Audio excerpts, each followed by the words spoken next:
about that riding? Your girl on me riding. I'm so high, I'm flying. Bitch, I'm excited. Woo, woo. How about that timing? Your girl on me grinding. How about that ride in?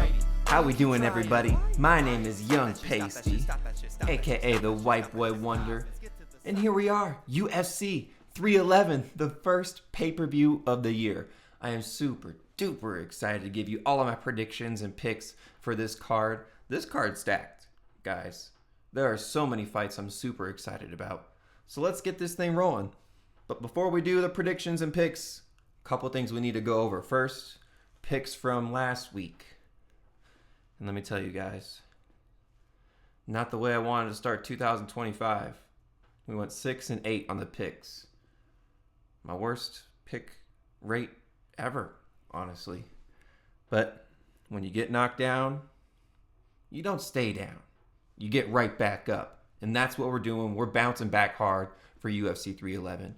If you haven't already, please subscribe to the channel, like the video, comment if you can, share the video to your friends and family.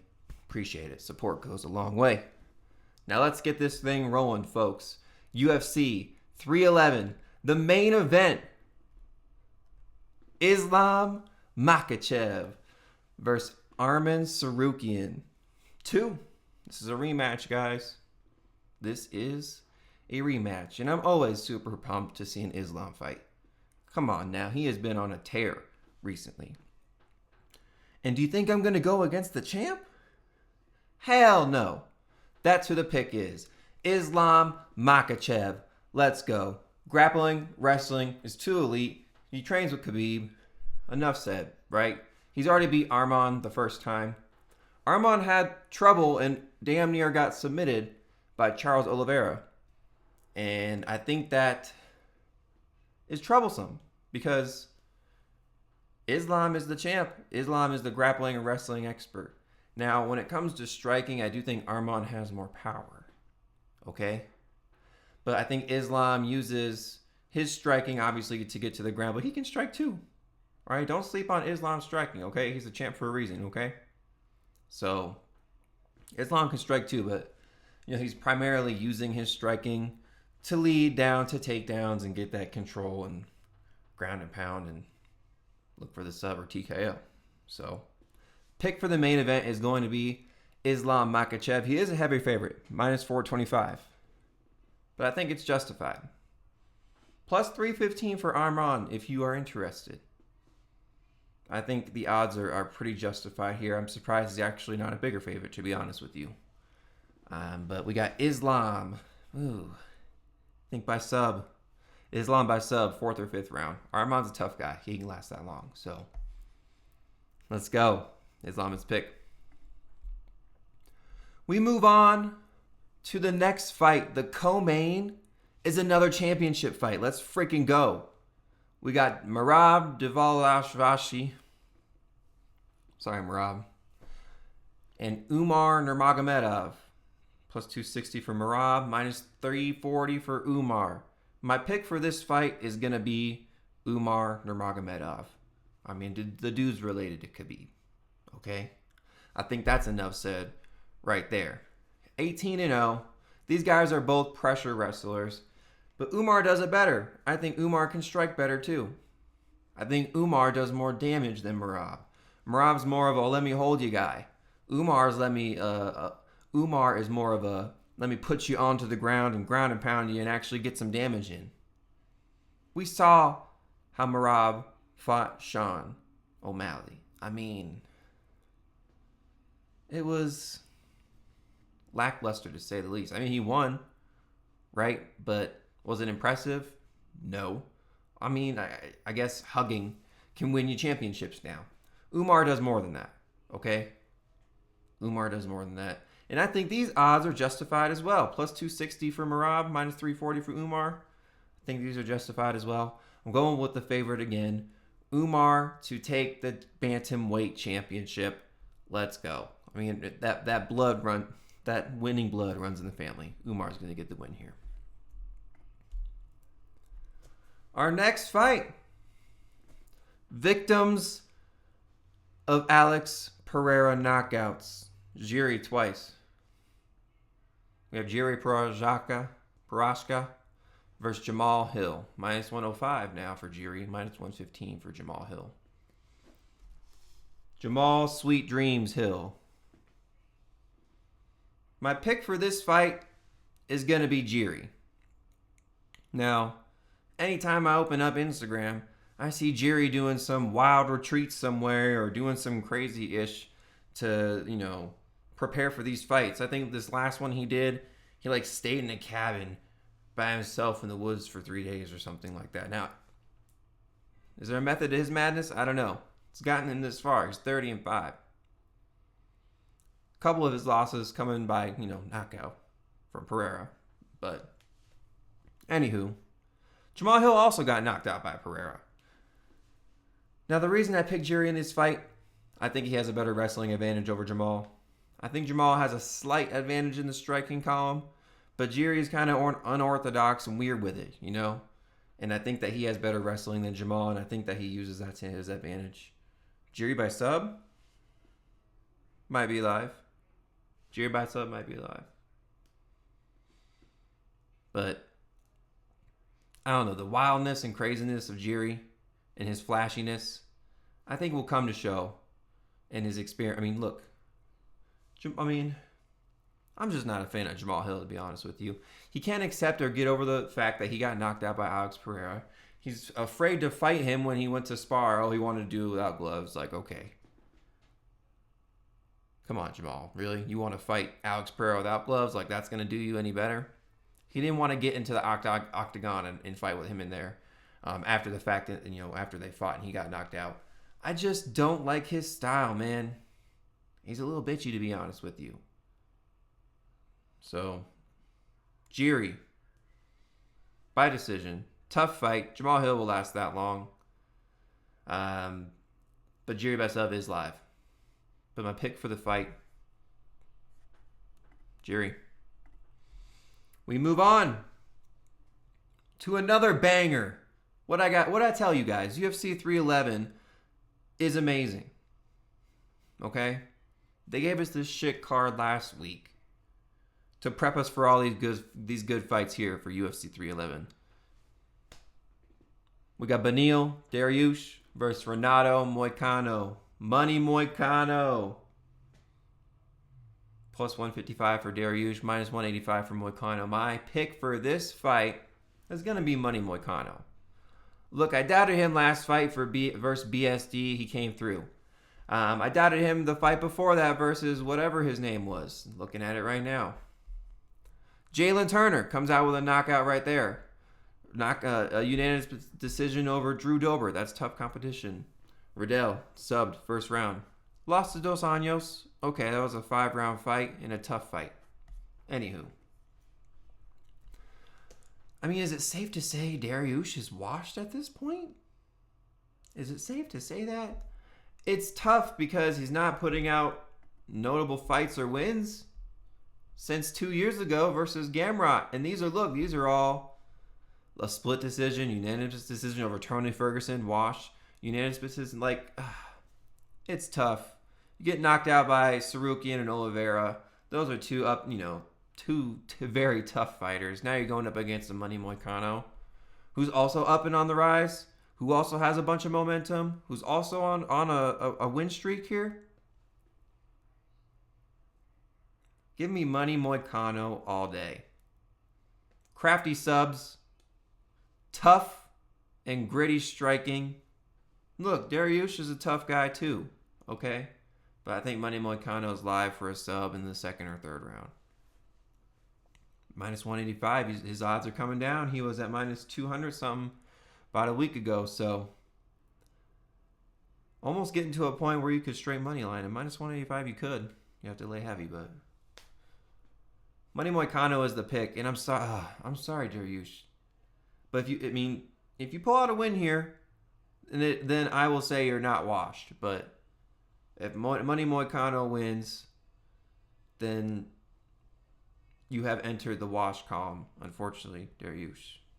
That'll be 3 losses in a row. They'll feed you some scrub to get a win, to keep your name notable because you used to be good. and then they'll feed you, then they'll give you another up and comer and you lose against him. So that's my prediction here. I don't see Dariush winning.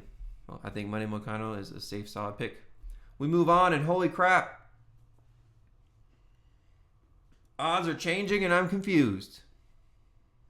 We got Kevin Holland, the Trailblazer, versus RDR, Reinier de Ridder, the Dutch Knight.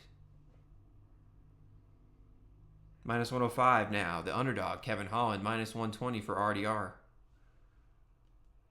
My pick is Kevin Holland.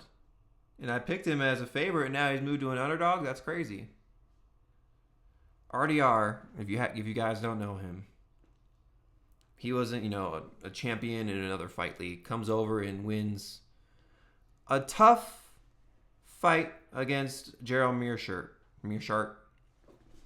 which, look, you had all this hype coming in, and you kind of barely beat Meerschaert. You guys were super gassed at the end of that fight. I don't understand why Kevin Holland's the underdog now. Okay, Kevin Holland's active. Kevin Holland does not have a gas tank that goes out. He has crafty subs. He has a reach advantage. He has more UFC experience. I think he has better experience than RDR, to be honest with you, over tougher competition. He's salty about his last fight because he got injured. He couldn't move forward, and he knew it, and it's just, it's tough, right? If he's preserving himself. He knows his body. He got injured in his last fight. Had to pull out of it. Literally said he can't continue, and I respect that. And I'm sure he's upset and wants to get a win after a performance like that, where you had to pull out after not a self-injury, but, he just knew at that point he couldn't continue. When you come off a loss like that, you definitely want to get a win. So I think Kevin Holland is more hungry. Kevin Holland's going to prove and be like, yo, can't just come into the UFC and expect to, come up in the rankings like this just because you're a champion in another. Look, people sleeping on Kevin Holland. All right. He's the pick here. We move on.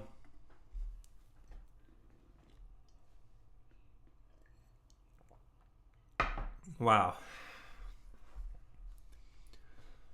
Won't spend too much time on this one. We got Payton Talbott versus Raoni Barcelos. Minus 1,500 for Payton Talbott. Plus 750 for Barcelos. Okay, look. My pick's going to be the prospect, Payton Talbott. Okay? This dude's on a roll. He's just been rolling through competition. I mean, Barcelos is tough. Okay? Don't let the age fool you. Obviously, you can see he's ripped. He's a tough and gritty vet. But man, Payton's on another level, man. Payton's on another level. He's going to put it to him. Would I be surprised if Barcelos won? I would be a little surprised. It would be by decision. I don't think he's knocking Talbot out. Some degen issues. Maybe Barcelos by sub. That'd be crazy. Payton Talbot's the pick. I believe in the hype. I believe in the striking and KO power. This dude's an animal. And he's going to prove it. He's going to be like, why am I, the feature prelim? Put me on the main card. He's looking for it. We move on to the next fight. We got Jailton Almeida versus Serghei Spivac, the polar bear. I like the nickname. I liked it before when I picked him in his last fight versus Marcin Tybura.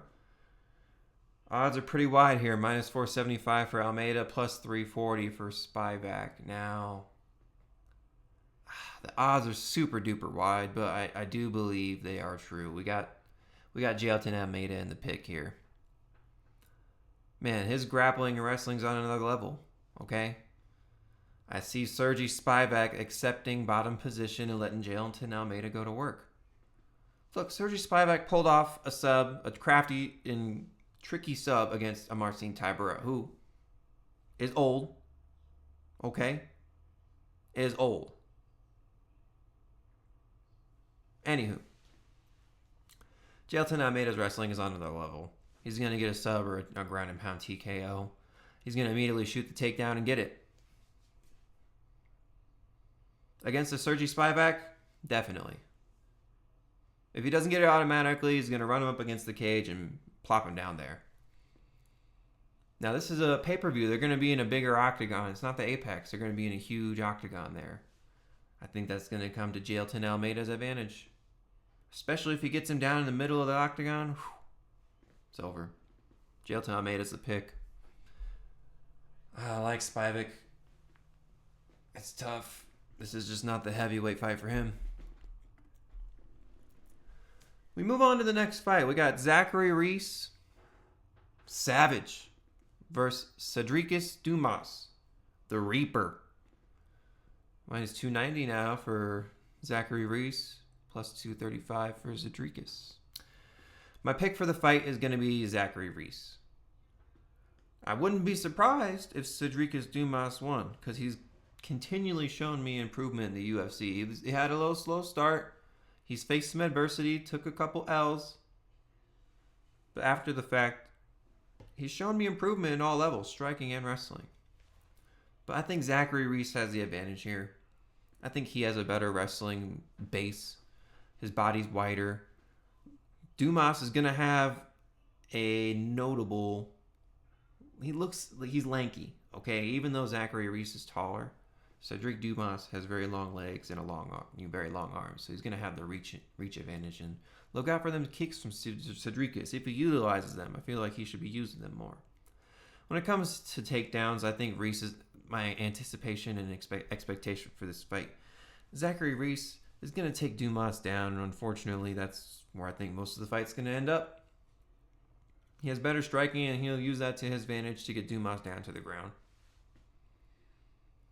Dumas' get-up game is mid. It's subpar. He could get up, but I anticipate Zachary Reese getting maybe a ground and pound TKO in the late second round. Odds are justified here. Again, I told you I wouldn't be surprised if Sedriques Dumas wins. His path to victory here is to keep the range, and that's what keep the range basically. That's what he needs to do. Keep the range or not get taken down. Get your strikes in and move out and dodge his. But unfortunately, I think Zachary Reese is going to close the distance, take him down, and that's that. Reese is the pick. Sucks because I like Dumas, but this ain't the fight. And we move on to the next fight. We're in the early prelims. We got Grant Dawson, KGD, versus Diego Ferreira. Minus 290 for Grant Dawson, plus 235 for Diego. My pick for this fight is going to be Grant Dawson. I'm surprised he's not a bigger favorite, and he's actually becoming less of a favorite. Odds are a little bit higher than this. Excuse me, to begin with here.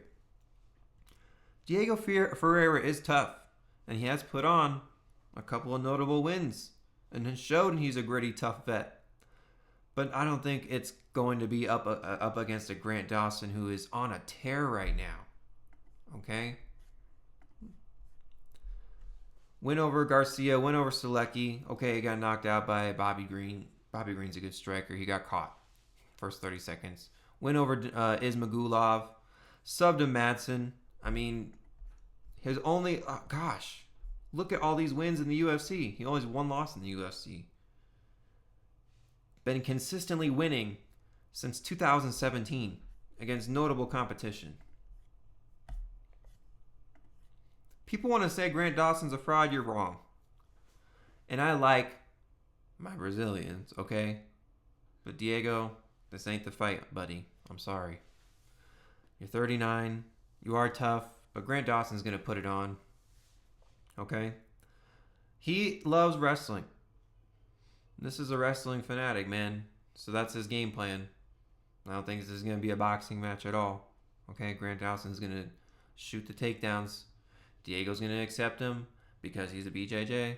He's going to try and get some crafty subs, but it's not going to work.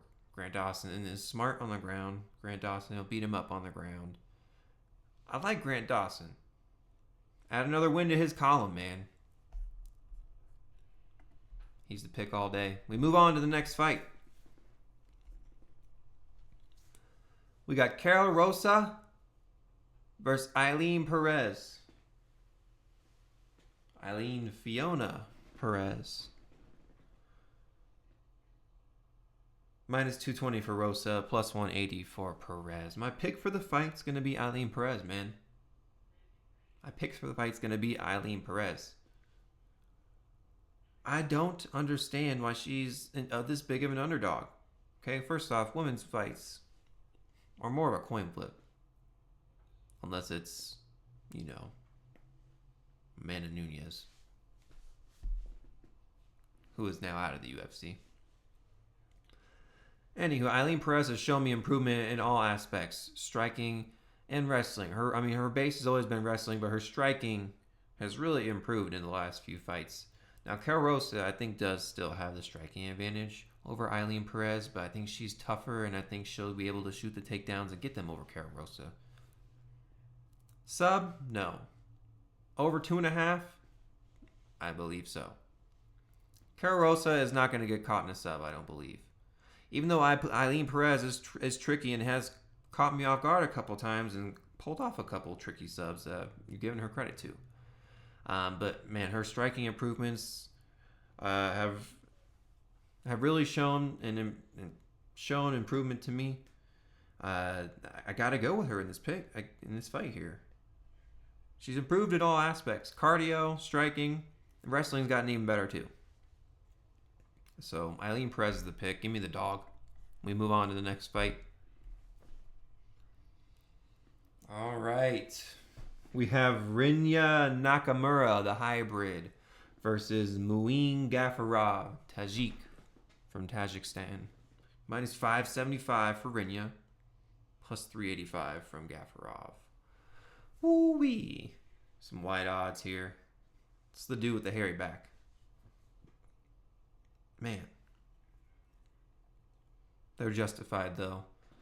This Japanese prospect's about to move to 10-0. We got Rinya Nakamura. I like Muin Gafurov, though. He looked good in his last fight against that Asian vet. What's his name? Yeah, Kong. He used to, fight in the military and shit. But man, hairy back, you don't have it this time, man. Rinya Nakamura is on another level, man. He's going to take your ass down and beat you up. That's how this fight's going to play out. Nakamura is going to take you down and beat you up. I anticipate him getting it done in the first round, unfortunately. This dude's a savage, man. This dude's more than a hybrid. Okay? This dude's an indica because he's going to put your ass to sleep. Gafurov. First round TKO by Nakamura. He's the pick. We move on to the next fight.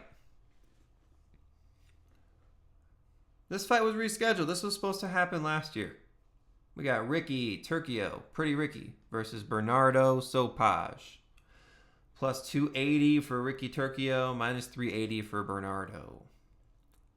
Now look, my initial pick was Ricky Turcio. That's who I did pick in the first fight. But I've had a lot of time to think about this fight.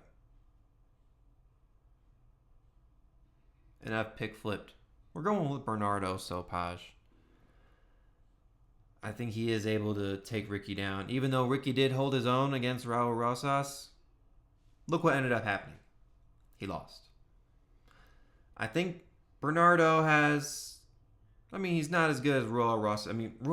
It's tough because Rosas just keeps improving every single fight because he's so young.